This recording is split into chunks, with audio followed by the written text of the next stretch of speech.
관련 대책 이후 김포 지역 부동산 관심이 늘고 있는 가운데 김포시가 분양권 다운 계약 행위를 집중 단속하기로 했습니다. 탈북단체가 지난 22일 파주에서 대북전단을 살포했다고 주장해 경찰이 진위 여부를 확인하고 있습니다. 접경 지역 주민들은 불안감에 휩싸였습니다.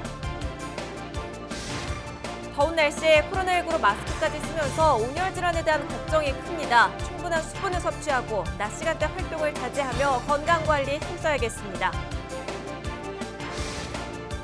부천시가 코로나19 장기화로 위기에 처한 지역 경제 활성화를 위해 7개 분야 67개 대책을 마련했습니다.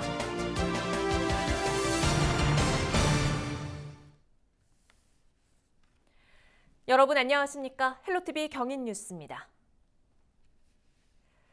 김포시가 부동산 불법 거래 행위를 집중 단속합니다. 김포시는 고촌 지역 아파트 분양권을 거래한 공인중개사 사무소를 중심으로 분양권 다운 계약 행위를 단속합니다. 또 현장 단속과 별도로 아파트 분양권 관련 거래 신고를 한 매도자와 매수자도 정밀 조사할 예정입니다. 허위 가격으로 다운 계약서를 작성한 공인중개사는 과태료와 업무 정지 처분을 받게 되며 매도, 매수자 역시 처벌 대상이 될 수 있습니다. 부천시가 역학조사에서 거짓 진술을 한 확진자 부부를 경찰에 고발했습니다. 고발된 부부는 소사본 3주민지원센터 인근에 거주하는 158번째와 159번째 확진자입니다. 이들 부부는 복사골 어린이집 교사 확진자와 접촉해 지난 19일 확진 판정을 받았는데요. 15일부터 22일 사이 교회와 마트 등을 방문해 밀접 접촉자 11명이 발생한 사실이 역학조사 과정에서 추가로 밝혀졌습니다. 장덕천 부천시장은 SNS를 통해 추가 조치가 늦어져 발생되는 상황에 따라 필요한 경우 손해배상 등 법적인 조치도 할 계획이라고 밝혔습니다. 역학조사를 방해하거나 거짓 진술 또는 사실을 은폐할 경우 2년 이하의 징역 또는 2천만 원 이하의 벌금에 처하게 됩니다. 인천시가 해수욕장 개장을 앞두고 코로나19 방역 관련 대책을 마련했습니다. 인천시는 군구 지자체와 함께 주요 해수욕장 9곳에 이용객 현장 등록 차양시설을 운영하기로 했는데요. 해수욕장 이용객들은 방역당국이 마련한 차양시설에서 발열 체크와 명부 작성, 손목밴드 착용 과정을 거쳐 입장하도록 할 계획입니다. 인천시는 해수욕장 이용객 밀집도를 높일 수 있는 개장식과 야간 축제도 자제하도록 권고했습니다. 경기도가 2차 재난 기본소득 지급을 검토할 수 있다고 밝혀 도민들의 관심이 집중되고 있습니다. 이재명 경기도지사는 도의회 도정 질의에서 정부가 2차 재난지원금 지급이 어렵다면 경기도가 먼저 지급할 수 있다고 밝혔습니다. 이 지사는 정부의 재난지원금이 거의 소진돼 국민들의 어려움이 다시 가중되고 있다며 신속히 추가적인 조치가 필요하다고 덧붙였습니다. 한편 이재명 도지사는 지난 2일 국민 1인당 20만 원씩 지급되는 2차 재난지원금을 정부에 건의한 바 있습니다. 부천시가 코로나19 장기화로 위기에 처한 지역 경제 활성화를 위해 7개 분야 67개 대책을 내놨습니다. 부천시는 학교시설 감염 예방 긴급 지원과 대중교통 관련 시설 방역 강화, 전통시장과 물류센터 안전환경 조성을 포함한 7개 안심환경 사업을 실시합니다. 또 영세 소상공인 특례 보증과 중소기업 경영 안정자금 지원, 교통유발부담금 경감과 부천 IoT 혁신센터 입주기업 관리비 면제 등 경영 안정 사업도 진행합니다. 부천시는 부천페이 인센티브를 7월까지 10%로 특별 상향하고 지방세 납부기한 연장과 공유재산 사용 대부료 감면 사업도 함께 마련했습니다. 탈북단체가 지난 22일 파주에서 대북전단을 살포했다고 주장했습니다. 경찰이 진위 여부를 파악하고 있는 가운데 추가 살포 가능성까지 나오고 있는데요. 접경 지역 주민들은 북한이 전단을 구실로 도발해오지 않을까 걱정하고 있습니다. 접견지 현장 분위기를 이지훈 기자가 취재했습니다. 주민 200여 명이 사는 연천군의 한 마을. 면사무소 마당 한쪽, 땅이 움푹 파여 있습니다. 총탄이 날아든 흔적입니다. 지난 2014년 10월 북한군의 도발 흔적입니다.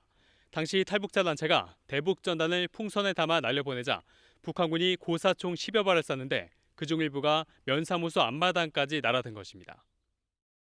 다행히 인명 피해는 없었지만 주민들은 5일 동안 지하 대피소에서 지내야만 했습니다. 전쟁 났다고 그냥 관공서에서 빨리 저 빵가루 들어가라 그래가지고선 여기 놀러 왔던 사람들까지 싹 끌어다 거기다 넣고 한 5일 있었잖아. 민주평화통일자문회의 접경지역 12개 협의회가 공동 입장문을 발표했습니다. 북한을 생각하기보다 우리 접경 지역에 계시는 주민들에게 편안한 삶을 뺏어가는 그런 행위가 아닐까. 하지만 탈북단체는 지난 20일 파주에서 대북전단 살포를 강행한 것으로 알려졌습니다. 추가 살포 가능성까지 나옵니다. 저 멀리 북한이 내려다 보이는 곳, 해발 205m 연천 옥녀봉입니다. 대북전단 예상 살포 지점 중 한 곳으로 꼽히는 곳입니다. 현재 이 주위에 경찰이 배치돼 탈북단체의 기습 살포에 대비하고 있습니다. 현재 경기 북부 5개 시군 주요 전단 살포 지점에 경찰 800여 명이 배치돼 있습니다. 지난주 탈북단체 대표의 집을 기습 방문해 전단 살포용 가스통을 압수한 경기도는 대북 전단 살포를 불법 행위로 간주하고 엄격히 처벌하겠다고 밝혔습니다. 헬로티비 뉴스 이지훈입니다. 남북 관계가 날로 첨예해지고 있는 가운데 논란이 계속되는 탈북자 단체 경기도가 칼을 빼들었습니다. 신명섭 경기도 평화협력국장과 이야기 나눠보죠. 국장님, 안녕하세요. 예, 안녕하세요. 반갑습니다. 경기도가 접경지 5개 시군을 위험구역으로 설정하고 대북전단 살포 원천 봉쇄를 위해 애쓰고 있습니다. 그 가운데 첫 행정집행 대상이 된 곳이 이민복 대북 풍선단장 집이었는데 최근 접경지에서 갈등을 빚어온 단체는 다른 곳이었죠. 왜 가장 먼저 이 단장의 집에 경기도가 나섰을까요? 북한 동포 직접 듣기 운동 대북 풍선단장인 이민복 씨는 2016년부터 벌써 7회에 걸쳐서 대북 전단을 살포한 이력이 있습니다. 그다음에 이분 같은 경우에는 자신이 대북 전단을 뿌리는데 원조다. 최근에 많이 얘기 나오고 있는 박상학 씨도 자기한테 배운 거다 이렇게 주장할 만큼 나름대로 그 일에 대해서 자부심과 이런 걸 갖고 있는 분들이고요. 네. 이미 이번 6월 초에 그 모든 준비를 다 해놓은 걸 사진으로 공개하고 뉴스에 범행 의사를 밝힌 적도 있습니다. 그리고 저희가 직접 찾아갔을 때 보면은 가스도 있었고, 그다음에 유인물, 그다음에 비닐 뭐 이런 것들이 그러니까 이미 그 대북 전단을 살포할 준비를 다 하고 있는 굉장히 위험한 사람으로 판단했습니다. 위험 인물로 판단했기 때문이다라는 답변이었는데 이렇게 경기도가 첫 행정 집행에 나섰습니다. 탈북자 단체들은 강행 의사를 밝히고 있고 도와의 대화도 거부하고 있는데 고민이 많으실 것 같아요. 이분들이 이게 뭐 거의 생계형이어서 뭐 연간한 처벌을 두려워하지 않고 뭐 수입을 우선적으로 생각하시는 분들인 것 같아요. 그래서 저희가 처벌할 수 있는 것들 지금 현재 법적으로 처벌할 수 있는 것들은 처벌을 할 예정이고요.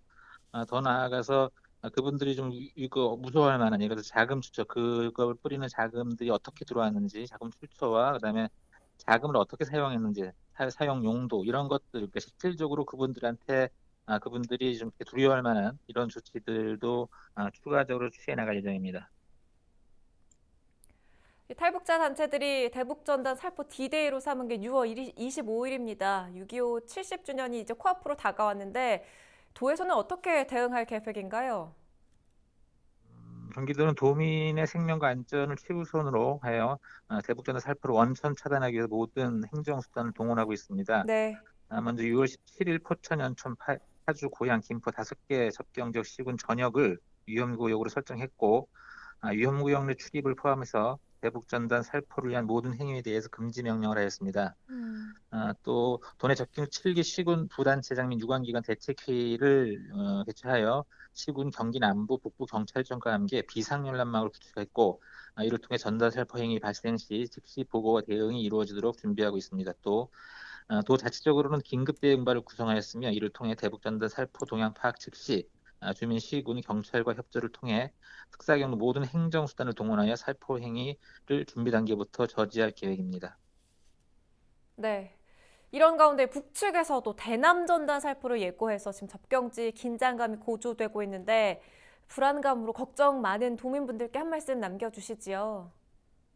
이번 김포시 대북전단 살포 사건을 계기로 경기도 차원에서 가능한 법적 수단을 포괄적으로부터 이행력을 담보할 수 있는 방안을 이번 대책에 포함하였으며 앞으로도 지속적으로 적용 가능한 행정수단을 강구해 나가겠습니다. 또한 필요하다면 중앙부처와의 협조를 통해 법률 개정을 추진하는 등 이번 대책이 실효성을 확보하기 위해서 더욱 노력하겠습니다. 감사합니다. 네, 그동안 이 탈북자 단체들의 대북전단 살포 동기와 또 자금 출처 조사가 필요하다는 의견이 많았는데 경기도의 실제적인 조치를 기대하겠습니다. 오늘 말씀 잘 들었습니다. 예, 감사합니다. 네, 신명섭 경기도 평화협력국장과 이야기 나눠봤습니다.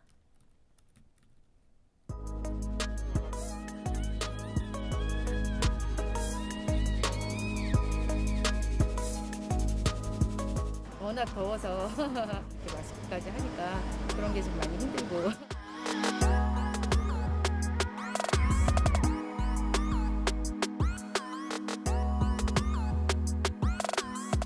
더워서 집에 못 있어요. 요즘은.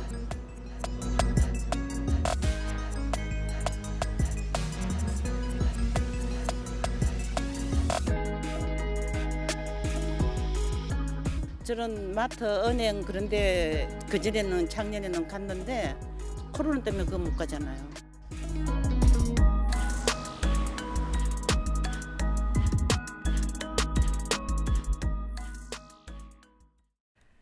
초여름 폭염이 기승을 부리고 있습니다. 올해는 이 더위에 더해서 코로나19까지 장기화되면서 온열질환 발생도 걱정되는 상황인데요.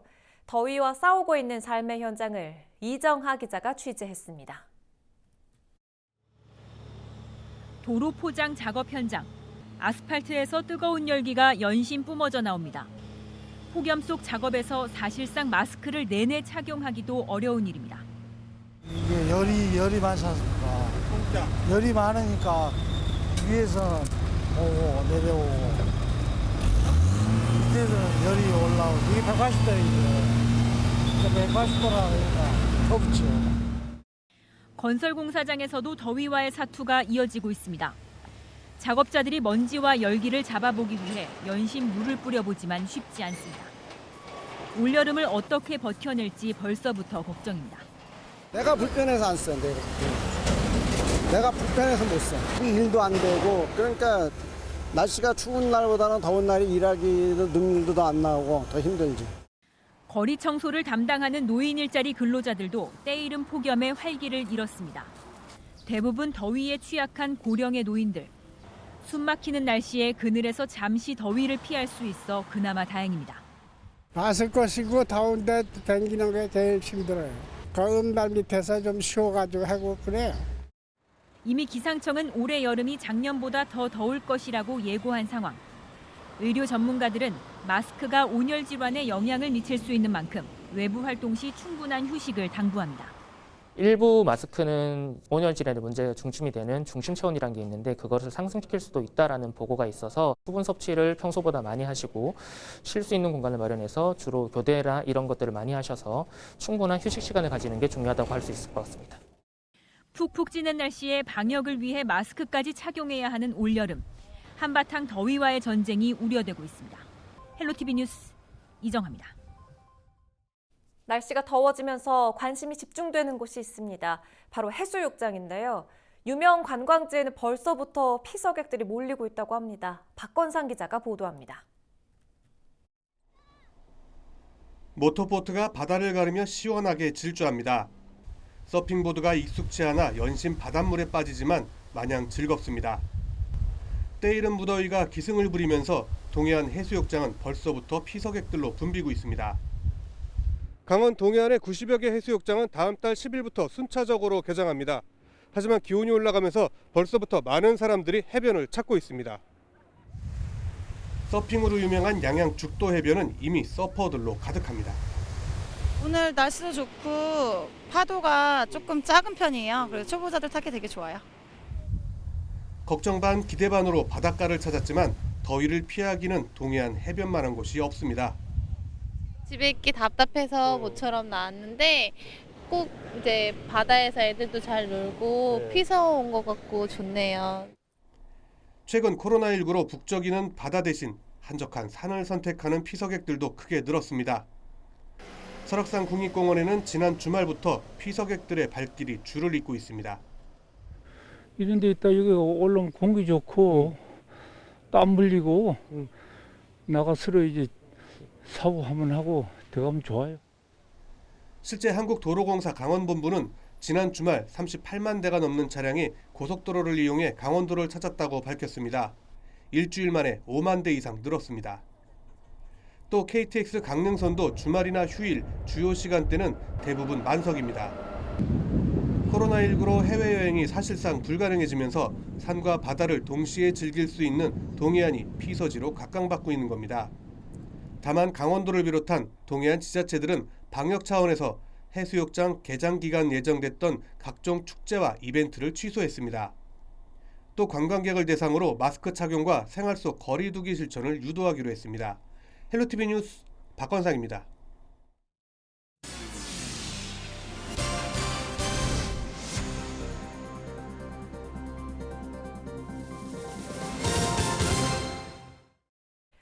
부천시 평생학습센터가 전국 최초로 열리는 평생학습 포럼을 온라인으로 생중계합니다.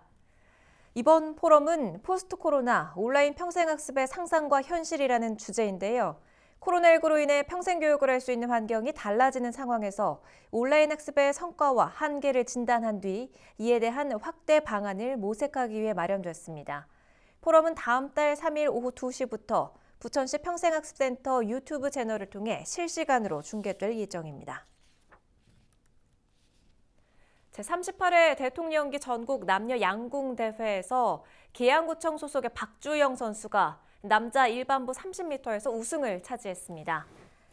박주영 선수는 360점 만점을 쏘며 완벽한 승리를 만들어냈는데요.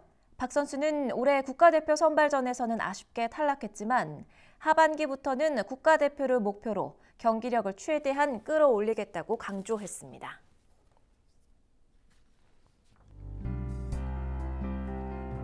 날씨 정보입니다.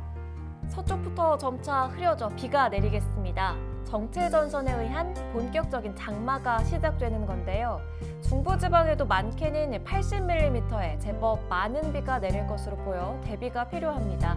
기온은 수요일 아침 22도로 시작해 한낮에는 24도가 예상됩니다. 본격적인 장마에 들어서는 만큼 다음 주 중반까지 길게 비 소식이 이어집니다. 목요일 오후까지 제주도와 강원 북부 지역은 최고 120mm 이상, 중부지방에도 많게는 80mm의 제법 많은 비가 내릴 예정인데요.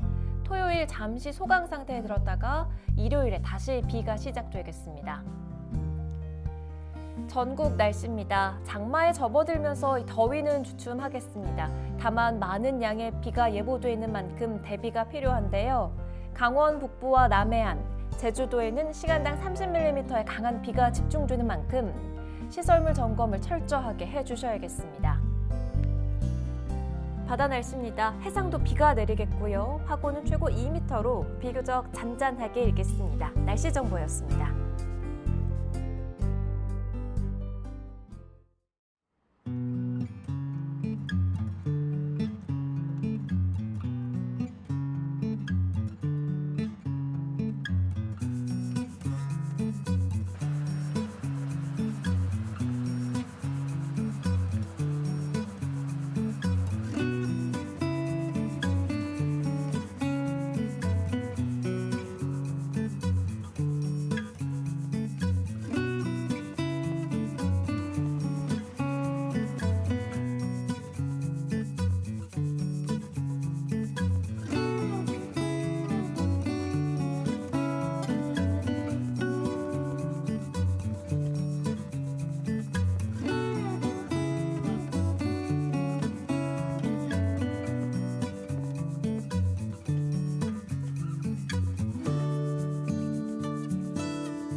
이상으로 헬로티비 경인 뉴스를 모두 마칩니다. 저희는 언제나 여러분 곁에 있겠습니다. 고맙습니다.